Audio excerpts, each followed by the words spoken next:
જો લોકસભાની બેઠકો 543 થી વધારીને 850 કરવામાં આવે અને તેની વહેંચણી 2011ની વસ્તી ગણતરીના આધારે થાય તો યુપી, રાજસ્થાન, બિહાર જેવા હિન્દી ભાષી રાજ્યોને સૌથી વધુ ફાયદો થશે, જ્યારે તમિલનાડુ, કેરળ જેવા દક્ષિણના રાજ્યોને સૌથી વધુ નુકસાન. મહિલા અનામતના નામે 16 થી 18 એપ્રિલના રોજ બોલાવવામાં આવેલા સંસદના વિશેષ સત્રમાં આ બાબતે હોબાળો મચ્યો છે. નમસ્કાર, હું છું સમિત.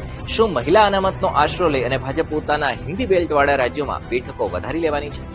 જાણીશું આજના એક્સપ્લેનરમાં. સૌથી પહેલા આપણે એ જાણીએ કે ચાલી શું રહ્યું છે.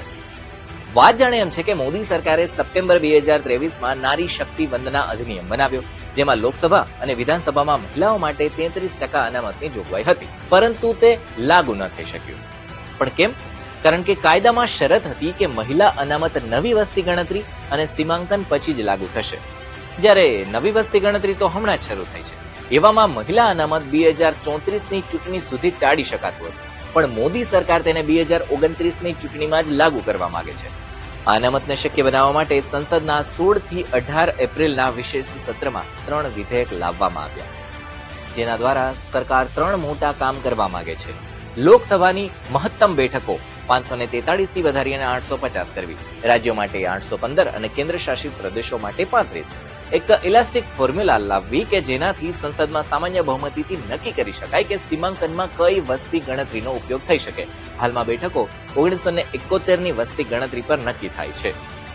સીમાંકન આયોગ બનાવવું કે જે 2011ની વસ્તી ગણતરીના આધારે મત વિસ્તારોની નવી સીમાઓ નક્કી કરે અને બેઠકો વહેંચે.